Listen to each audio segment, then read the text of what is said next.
welcome to the Huntsman World Senior Games Active Life. My name is Kyle Case, and I'll be your host on this amazing journey as we attempt to help you get the most out of your life.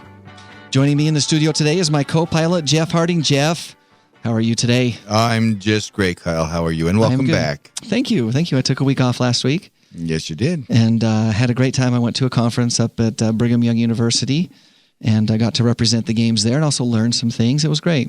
By represent the games, he means he was a presenter at the conference. I did present at the conference, and like I said, it was well worth the time. We learned some things that I hope we can implement here at the Huntsman World Senior Games, and just overall it was great. But thanks for filling in for me. Hey, my pleasure. And I'm sure Derek had a great time too. He said that he did. Tongue in cheek, he said that he did. But So, Jeff, we talk about a variety of topics on the show, everything from diet to exercise, all kinds of things that relate to the active life, right? That's right. So tell me, what is your take on sugar? I love it. Don't we all? The more the better. Give me it by the spoonful. We all love sugar, right? When my wife's not looking, I hope she's not listening, a little extra sugar on the sugar cereal, you know. Absolutely. I've got a niece who just thrives on it. Like, she literally wakes up in the middle of the night and eats sugar from the sugar bowl. No, I'm not that bad.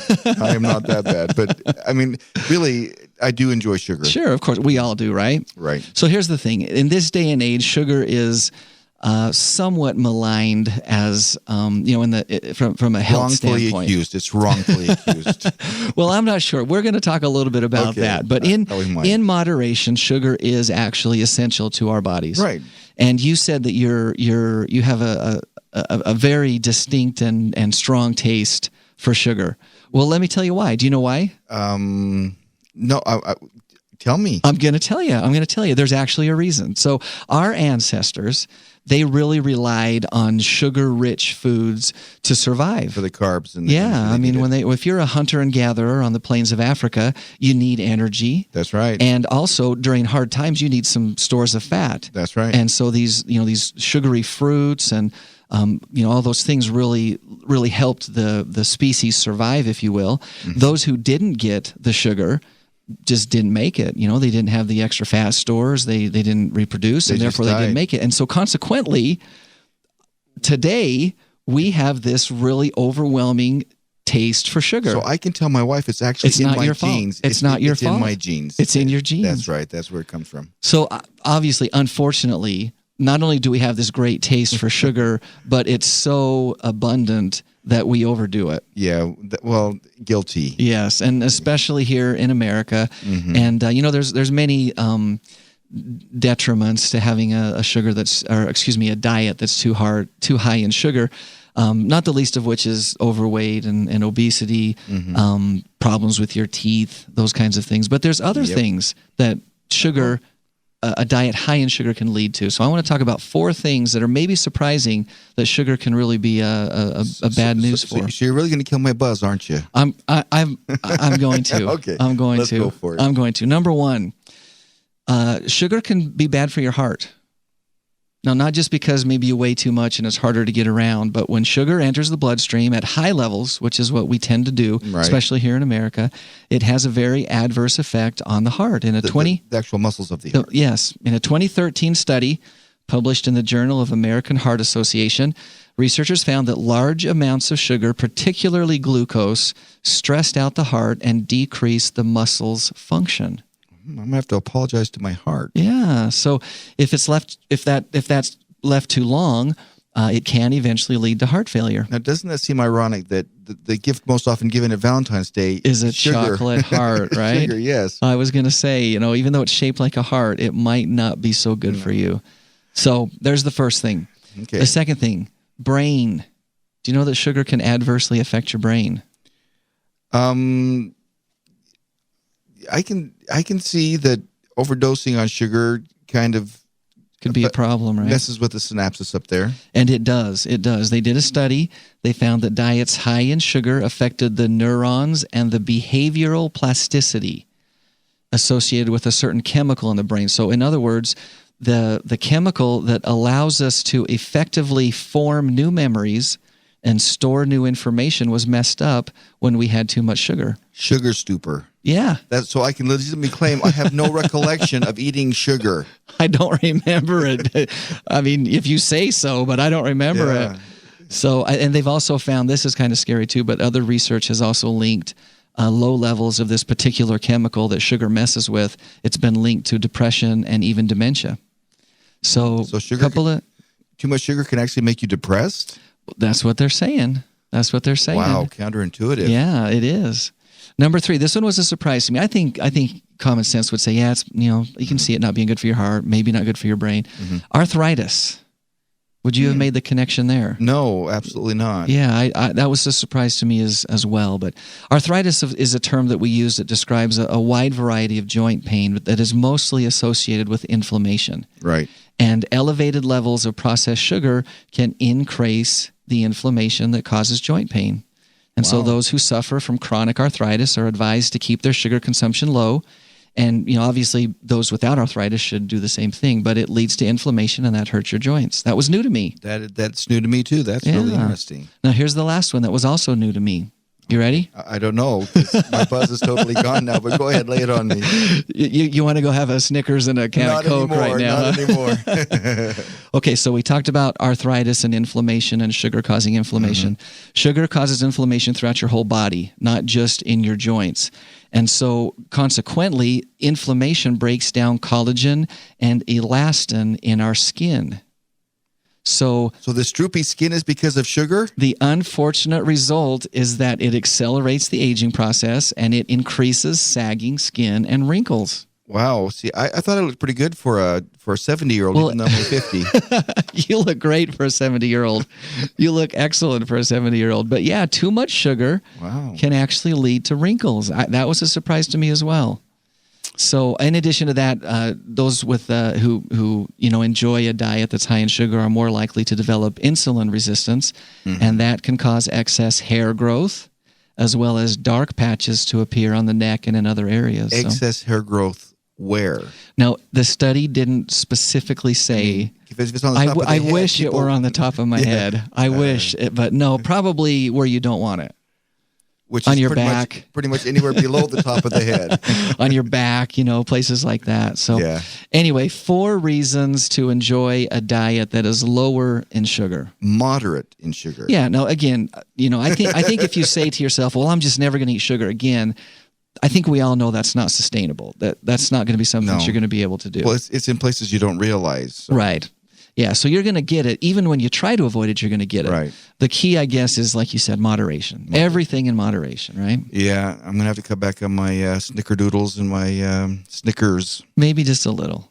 Probably a lot. But Well, something to think about as we're all striving to enjoy the active life. And speaking of the active life, today joining us in the studio is one of our wonderful athletes at the Huntsman World Senior Games who has enjoyed a very active life and accomplished quite a bit in the world of sports. Lloyd Hansen is an award-winning runner, and I know from firsthand experience that Lloyd runs all over the world, all over the country, all over the world, and he strives to set records and win wherever he goes, as we all do. But the difference is that Lloyd often does that. In fact, he runs so much that little is it known that Forrest Gump was actually following Lloyd. He was just trying to catch up. That's right. He was trying to keep up with Lloyd. Well, how are you today, Lloyd? I'm doing fine. I was doing great till I heard the dialogue on the sugar. I know. It's a downer, isn't it? It's Especially a downer. kind of approaching Easter with my grandchildren. Well, there you go. Oh, yeah. There you go.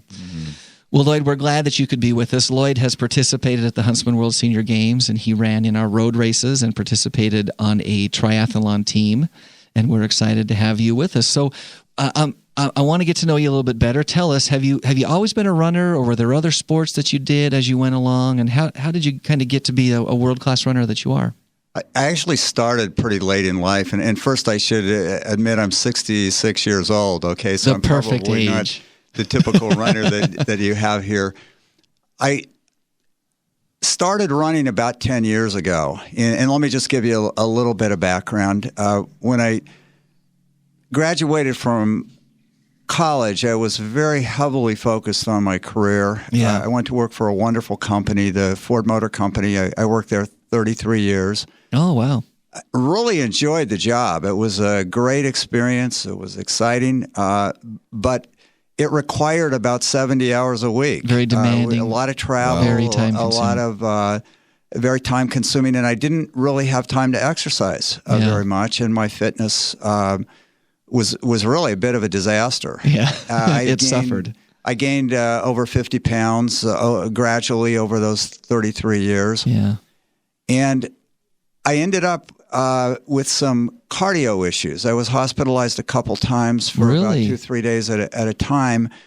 And I can remember at 54 years old, a doctor showing me some pictures. They were ultrasound pictures of buildup in my veins. And he told me that I had the beginnings of heart disease, and he showed the plaque in the veins and other things. And he suggested I start to exercise. And he said, even if it's just 30 minutes a day for 3 days a week. And I started running, and I eventually got the bug, and I've been running about 11 years now. Wow.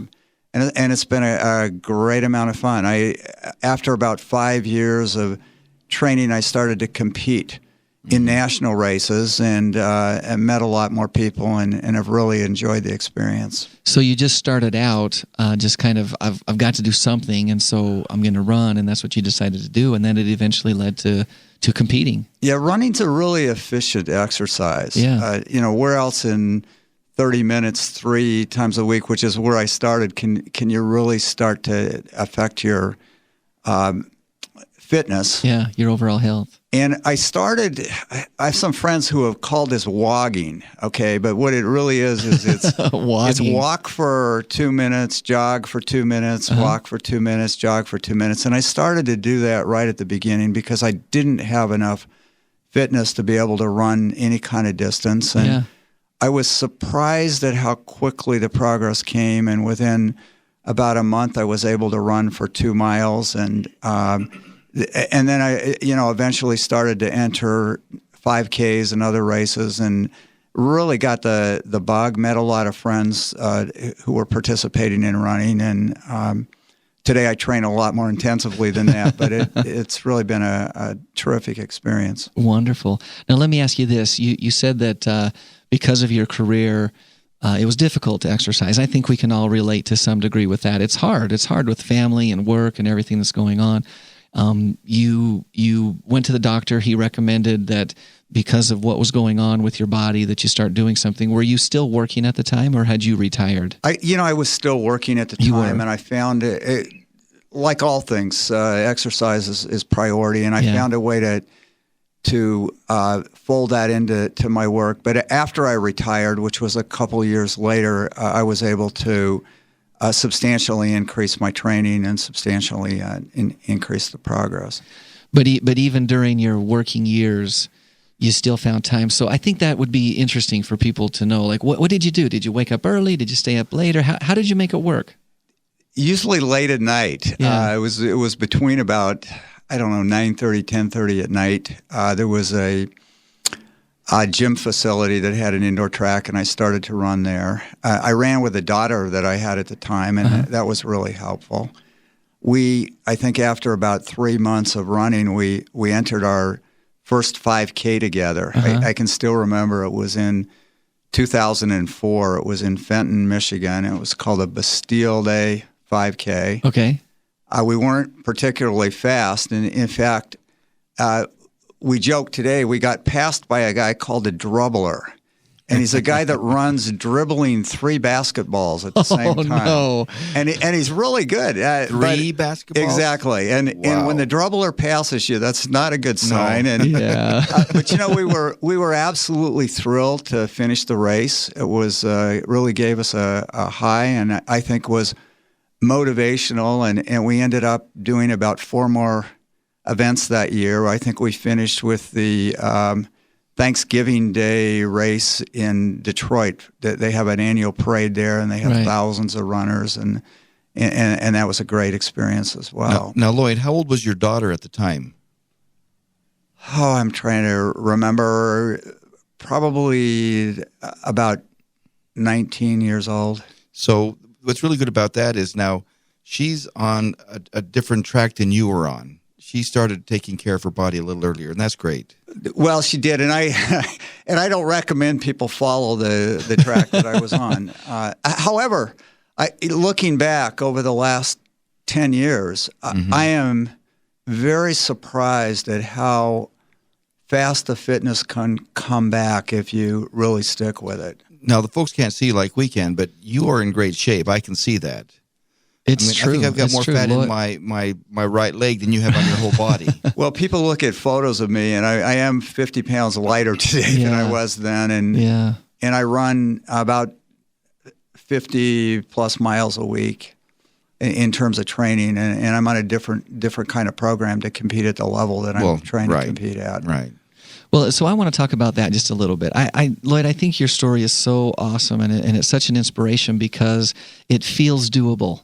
You know, it feels like you're going along and you're not where you want to be physically. You're not exercising. You're given a push, whatever it is, a doctor or a family member, whatever, tells you, hey, you really need to get out there and do something. You make the decision to do it. And then, you know, the rest of the story is Lloyd is actually a world-class runner. He's not just a guy who signs up for a 5K once in a while. I mean, he is a world-class runner, and just recently was awarded the Road Runners Club of America Runner of the Year, which is amazing. So talk a little bit about that and how you got there and the races, you know, this year of 2014 that was just an amazing year for you. Well, and maybe what the Road Runners Club of America is. Yeah. A lot of people might not know what that is. Okay, the Road Runners Club of America is the largest running organization in the U.S., and they give 4 awards every year to runners. They give 2 in what's the open division, under 40 years old, and those awards for last year went to Meb Kovaleski, who won the Boston Marathon, and Sarah Hall, who broke a number of American records. But then they give 2 awards to master athletes. That would be athletes over 40 years old. They give a male and a female. The female award went to Dina Castor, who's a former Olympic medalist. Right. And I got the male award, which sort of surprised me in a lot of ways. They obviously based that award on how well you do relative to your age division. Right. And I was fortunate last year. I had a good year. I won 9 national championship USA. Yeah, that's a good year. Events. No, wait, I just want to emphasize that. I don't want to cut you off, but Lloyd won 9 national championship races in everything from cross country to indoor track and road races as well, right?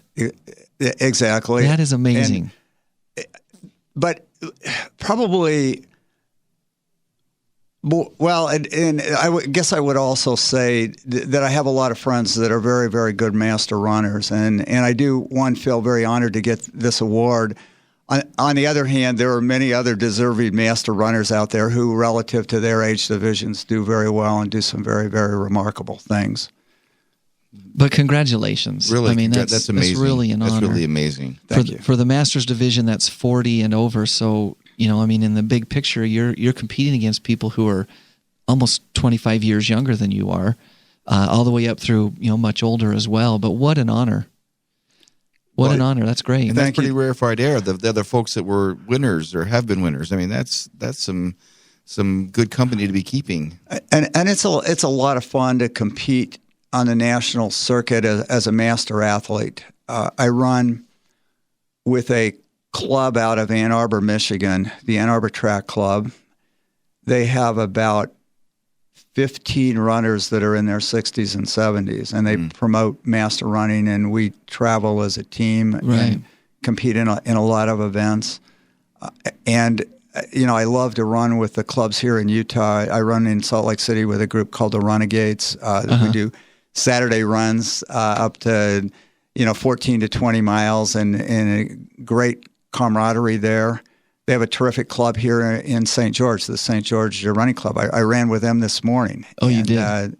And they're a lot of fun. But master running is a very enjoyable sport. It's easy to do. Just need a pair of running shoes and show up. But a great way to meet a lot of friends and stay in shape. So I'm curious, when you wake up on a Saturday morning and you're going to go running with the Renegades up in Salt Lake, and you're running for 14 to 20 miles, how many people show up for that? We have probably on average about 20 people Really? that show up, and it goes by very quickly. Yeah. I mean, we're catching up with how everybody's week went, and we do a lot of talking when we run. We take turns driving a vehicle that carries Gatorade and water, and it stops every 2 or 3 miles for us. A support vehicle. But it's a tremendous. It'd be really hard to run that far all by yourself. Yeah. And a lot of the enjoyment is doing it as a group and as a club. So you're not pushing yourself so hard that you can't talk to one another and just kind of enjoy the weather and what's going on. Exactly. That's great. Great. So when are you going to bring all these folks here to compete? To the Huntsman games? Well, yeah. The commercial. Yeah. You know what? I'm really working hard at that, and some of my teammates have actually competed here before. Yeah. I came here last year and had an absolute fantastic experience. It was. There were several things I really enjoyed about the Huntsman games. The opening ceremonies, yeah. It was just stunning to look at the size of the crowd. You had to get there early to get a seat. The program was great. The events are very well run. The camaraderie with the people and volunteers was great. Well, it is a great event, and we're glad that you have enjoyed it for sure. You're listening to the Huntsman World Senior Games Active Life, and we're visiting with Lloyd Hansen, who is a world-class runner and has ran all over the world. Now, you won an award from the Roadrunners Association of America. Am I saying that right? Roadrunners Club of America, excuse me. You said that you won 9 national championships. Can you remember? I don't want to put you on the spot, but can you remember the 9 races that you won?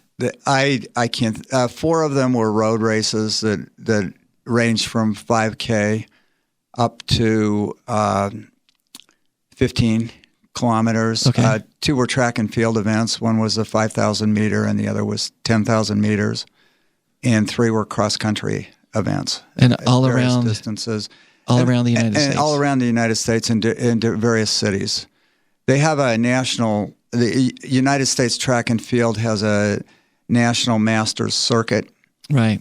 And they compete by age division, and they have team competitions in all of the areas. Our Ann Arbor Track Club, I put a plug in for them. We've won the national 60s championship as a team for 4 consecutive years. Oh, well, congratulations. So we've been pretty pleased with that. Some great runners in that club. That's great. So, what is the thing that running? What's the most important thing that running has taught you in your career? Probably. Let me just rephrase that slightly. Okay. A little bit, if I could. If I think of why I run and what really motivates me to keep running, it's 2 things. One is my health is definitely improved dramatically. Not only the cardio part of the health, but your bone density improves. Right. Yeah. You feel a lot better. The weight loss is a very, very good thing. The second part is just the friendships you make. Running is a sport that lots of people do. And whether you're at an event or just a Saturday run with a lot of friends, it's just a great camaraderie, and people share the experience. Well, those are 2 great reasons to be involved in any activity. Running is a great one. There are others that people can get involved in and just remain active and, like I say, live that active life. Now, quickly, because we're starting on the downhill side pretty fast, but what would you say to somebody who's sitting there on the couch, who's trying to decide if they want to run or do some other activities? What would you say to them to help them find the motivation? First of all, I was 54 years old when I started running, so you can start at any time, one. And second, you can start just walking and running to begin with. Progress comes quickly. And I have been very surprised at how long you can continue to improve even at an older age. Mm-hmm. In the last 10 years, I've had a personal best time in every single year. And last year at 66, I had 5. Wow. And that is very an encouraging thing. And I think a lot of people think I'm just too old to do this sport or too old to run. And I would just say, go out and try it, stick with it a month. And I think you'll be surprised at how much you enjoy it. Yeah, you're never too old. Well, Lloyd, thank you. That's all the time that we have for today, but we sure appreciate you being here. We want to remind people that registration for the Huntsman World Senior Games is open, and we would encourage you to go to seniorgames.net to register. We have 26 different sports that you can register for now. And don't forget to tune in next Thursday, where you'll continue to explore the active life on AM 1450, as well as FM 93.1 for those who are listening live. For those of you outside the area, you can listen to this and any previous episode right from our website. Once again, that website is www.seniorgames.net. And here's our quote for the day, just to kind of get you going. Don't stop when you're tired. Stop when you're done. Amen. Until next Thursday, stay active.